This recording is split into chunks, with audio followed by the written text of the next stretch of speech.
Hello students, how are you all. आज हम एक दूसरे मॉडल पेपर के साथ फिर से कुछ क्वेश्चंस लेके आपके साथ हैं। तो लेट्स स्टार्ट क्वेश्चंस फॉर सैनिक स्कूल एग्जामिनेशन 2024। किस तरह के क्वेश्चंस आपको बन सकते हैं और लास्ट टाइम पे कैसे आपके लिए बेनिफिशियल हो सकते हैं। तो स्टार्ट करते हैं। मॉडल पेपर 2 मैथ्स के 10 questions. First question, simplify 13 upon 8 into 16 upon 5 divided by 28 upon 7। तो इस टाइप के क्वेश्चंस आ सकते हैं। फ्रैक्शन को कैसे सिंप्लीफाई करना है, तो हम कैसे करेंगे। सो देखिए, क्वेश्चन है 30 upon 8 into 16 upon 5 divided by 28 upon 7। तो ऐसे क्वेश्चंस में क्या होता है, आपको बस रूल याद रखना है। 30 अपॉन 8 इंटू 16 अपॉन 5। जब भी डिवाइड को हम क्या करते हैं, मल्टीप्लाई में चेंज करते हैं, तो जो फ्रैक्शन हो जाती है वो क्या हो जाती है, रिवर्स हो जाती है। तो 28 अपॉन 7 नाउ बिकम 7 अपॉन 28। अब देखो, तीनों के तीनों जो फ्रैक्शन है ना, वो मल्टीप्लीकेशन में आ गए। अब हम देखते हैं ऐसे कौन किससे कट होता है। तो देखो, ऐसे क्रॉस में कैंसिल हो रहे हैं। 8 1 जा 8, 8 2 जा 16, एंड ये देखो 5 1 जा 5, 5 6 जा 30, एंड 7 1 जा 7, 7 4 जा 28। तो हमारे पास क्या बचा, 6 into 2 into 1 upon 1 into 1 into 4। तो हमारे पास अगेन फिर से कुछ कैंसिल हो रहा है। 2 1 जा 2, 2 2 जा 4, और ये आ गया 6 upon 2, that is equal to 3। Option number B is the correct answer. Next question is, find the greatest three digit number divisible by 7। तो थ्री डिजिट तक की नंबर हमें बतानी है जो कि 7 से डिवाइड हो जाए पूरी तरीके से, exactly divisible by 7 it means. तो इससे पहले हमको हमको पता है, we know that the greatest three digit number is, greatest three digit number क्या होता है, 999 ये होता है। इससे देखो, इससे जस्ट बाद वाला नंबर 1000 है, which is four digit number. तो इसे सबसे जो बड़ा थ्री डिजिट का नंबर है वो क्या होता है, 999, 999। तो देखो, this is divisible by 7। No, this is not divisible by 7। तो अब जो भी नंबर थ्री डिजिट का 7 से डिवाइड होएगा, वो क्या होगा, इस 999 से छोटा ही होगा। तो लेट्स चेक ऐसे क्वेश्चन को हम कैसे सॉल्व करते हैं। तो सबसे पहले हम क्या करेंगे, इस ग्रेटेस्ट थ्री डिजिट नंबर को 7 से डिवाइड करते हैं। तो 7 1 जा 7, 9 - 7 इज 2। इस 9 को हम यहाँ पे लेंगे, तो ये 29, 7 4 जा 28, और ये कितना हो गया 1। और यहाँ से हम 9 को यहाँ पे लेंगे, तो कितना हो जाएगा, 7 2 जा 14, 9 - 4 14 इज कितना हो गया 5। इट मीन्स इस 999 में ना 5 एक्स्ट्रा है। 5 एक्स्ट्रा मतलब 5 इज द रिमाइंडर। इसका मतलब अगर इसमें 5 कम हो जाएगा, तो ये नंबर क्या बन जाएगा, ऐसा थ्री डिजिट का नंबर बन जाएगा विच इज डिविजिबल बाय 7। तो हमारे पास जो रिक्वायर्ड नंबर हो जाएगा, दैट विल बी 999 -5। तो थ्री डिजिट की नंबर आएगी 999 -5। कैसे करते हैं, ये क्या होगा, ये आपको पता होगा कैसे इसको सब्ट्रैक्ट करते हैं। माइनस वंस के नीचे वंस रखेंगे, 9 - 5 इज 4, 9 9। तो it means 994 is the three digit greatest number which is divisible by 7। Next question, find the LCM of 12 16 and 20। तो हमें क्या करना है, एलसीएम फाइंड करना है 12 16 और 20 का। तो कैसे करते हैं एलसीएम फाइंड, इसका भी मेथड। ये क्वेश्चंस को आपको बहुत क्विकली करना है और थोड़ा सा ध्यान देके करना है। 12 16 एंड 20, तो फटाफट से इसके प्राइम फैक्टर्स करते हैं। 2 6 जा 12, 2 8 जा 16, 2 10 जा 20। अगेन 2 2 3 जा 6, 2 4 is 8, 2 5 are 10। नेक्स्ट 2, ये 3 ऐसे ही रहेगा बिकॉज 3 में इसका एग्जैक्टली डिविजिबल नहीं होता 3 फ्रॉम 2। तो ये 2 2 जा 4 और 5 ऐसे ही रह गया। अगेन 2 3 ऐसे ही रहेगा, 1 एंड 5। नाउ नेक्स्ट टर्म 3 से डिवाइड हो रहा, 3 1 जा 3, 1 ऐसे ही 5 में डिवाइड नहीं जाता। 5 1 1 एंड 1। तो इट मीन्स द एलसीएम क्या हो जाएगा, 2 into 2 into 2 into 2 into 3 into 5। देखो, 2 2 जा 4, 2 जा 8, 2 जा 16, 16 इंटू 3 इंटू 5। तो हम क्या करते हैं, देखो 16 इंटू 5 हमें आता है ना, तो पहले इसे करते हैं। 16 5 से कितना होता है 80, इंटू फिर 3 करते हैं। 8 3 जा 24, और 0 को ऐसे ले लेते हैं। Now the LCM is 240, which is option number B. तो option number B is the correct answer. Next question is, find the average of 4 7 10 and 7। तो हमें क्या करना है, 4 7 10 एंड 7, इन चार नंबर्स का क्या निकालना है, एवरेज निकालना है। तो एवरेज कैसे निकालते हैं, sum of numbers upon numbers. How many numbers are there?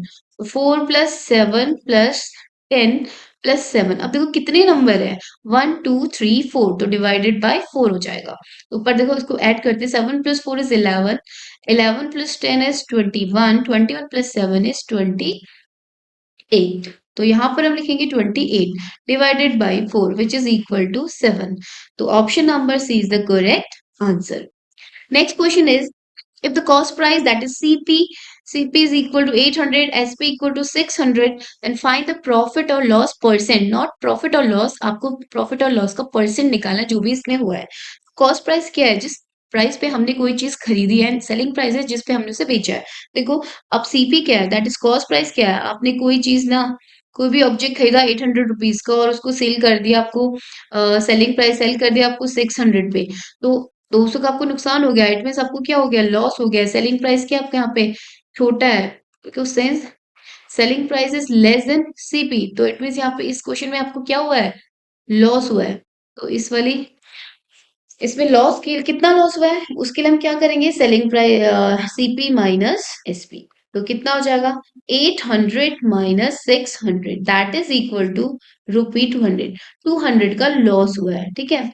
लेकिन हमें लॉस ही निकालना, हमें निकालना है लॉस परसेंट। नाउ लॉस या प्रॉफिट, लॉस और प्रॉफिट परसेंट, इसका जो फॉर्मूला होता है वो क्या होता है, यहाँ पे आपको जो भी होगा प्रॉफिट और लॉस वो लेंगे अपॉन सीपी इंटू, सॉरी ऊपर आएगा इंटू 100।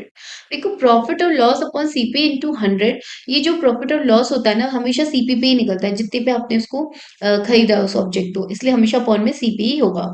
यहाँ पे हम क्या करेंगे, इक्वल टू प्रॉफिट और लॉस, हमें लॉस हुआ है तो 200, सीपी कितना आपका 800 इंटू 100, तो कितना हो गया 1212, कितना हो गया 2 1 जा 2, 2 4 जा 8, तो we have 100 upon 4, 100 upon 4 is 25%. It means loss of 25%. Option number A is the correct answer.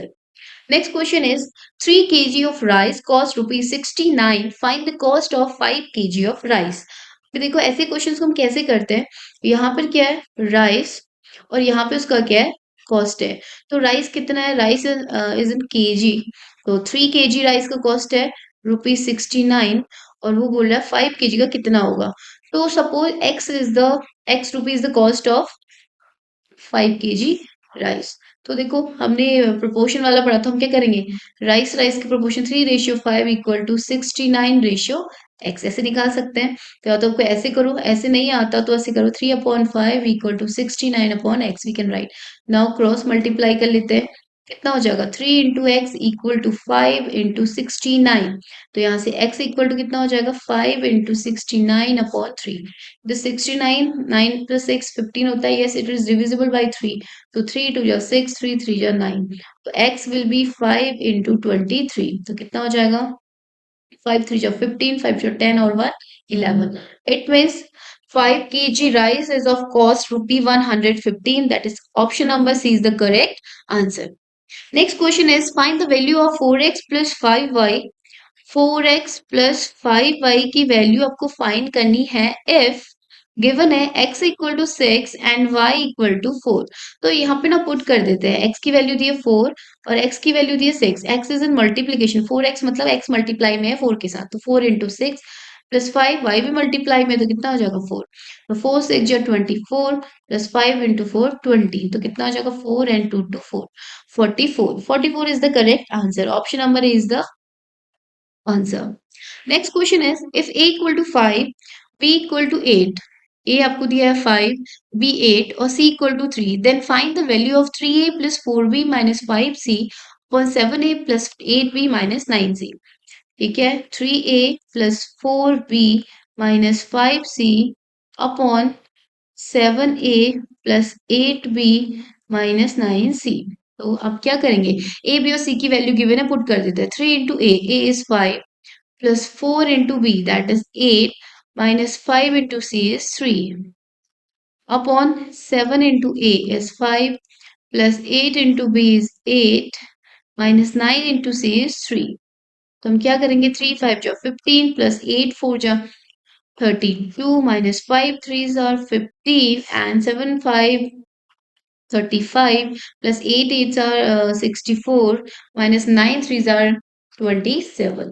देखो स्टार्टिंग के टू जो है ना दोनों प्लस में है तो ये ऐड हो जाएंगे 5 plus 2 is 7 3 plus 1 is 4 minus 15 upon starting के दोनों प्लस हैं तो ये दोनों ऐड हो जाएंगे 5 प्लस 4 9 6 प्लस 3 इज 9 माइनस 27 तो कितना हो जाएगा 7 minus 5 is 2 4 minus 1 is 3 upon 9 minus 7 is 2 9 minus 2 is 7 देखो अभी इसको थोड़ा शॉर्ट करते हैं फ्रैक्शन को किससे कैंसिल हो सकता है 8 से कर सकते हैं 8 4 जो 32 और 8 9 जो 72 तो 4 upon 9 is the correct answer तो answer number B is the correct answer LCM of two numbers is 140 and their HCF is 7. If one number is 35, the other number will be.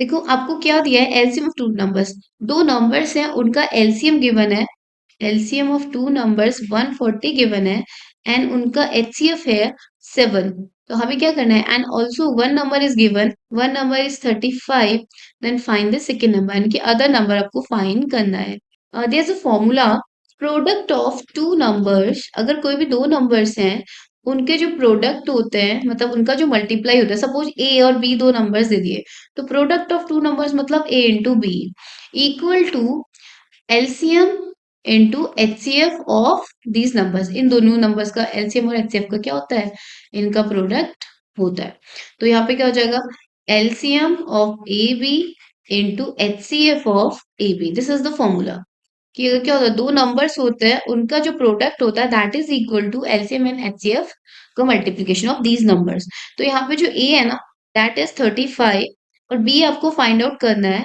Equal to LCM is given 140 into HCF is 7 यहाँ से B हम find करते हैं तो B equal to देखो ये B इसके साथ मल्टीप्लाई में है तो this number will go that side तो ये हो जाएगा 140 इंटू 7 और इधर मल्टीप्लाई में है तो इस साइड जाने के बाद ये हो जाएगा अपॉन में अब से कैंसिल करते हैं 7 1 जो 7 7 5 जो 35 तो हमारे पास आ गया 140 अपॉन 5 तो 5 यूनिट डिजिट इज 0 तो 5 से डिविजिबल है 5 to your 10 and 4 is remainder 5 8 your 40 so second another number is the other number is 28 option number A is the correct answer next question is find the ratio of 3 meter and 300 centimeter को क्या करना है 3 metre और 330 centimetre का ratio निकालना है ratio में क्या होता है जब भी रेशियो होता है उसकी कोई यूनिट नहीं होती बिकॉज उनकी यूनिट सेम होनी चाहिए तो हमारा क्या होगा 3 मीटर अपॉन 330 सेंटीमीटर का रेशियो फाइंड करना है पहले हमें क्या करना पड़ेगा इनके यूनिट सेम करने पड़ेंगे तो 1 मीटर इक्वल टू कितना होता है 100 सेंटीमीटर तो 3 मीटर कितना हो जाएगा 3 इंटू 100 दैट इज 300 सेंटीमीटर तो यहाँ पर हम क्या करते हैं 3 को चेंज कर देते हैं 300 सेंटीमीटर में अपॉन ये हो जाएगा 330 सेंटीमीटर सेंटीमीटर सेंटीमीटर कैंसिल 0 से 0 कैंसिल वी हैव 30 अपॉन 33 तो वहाँ ये 3 से कैंसिल होता 3 10 जो 30 एंड 3 11 जो 33 तो ratio is 10 ratio 11 option number B is the correct answer next video में मिलते हैं नए क्वेश्चंस के साथ तब तक के लिए थैंक यू कीप वॉचिंग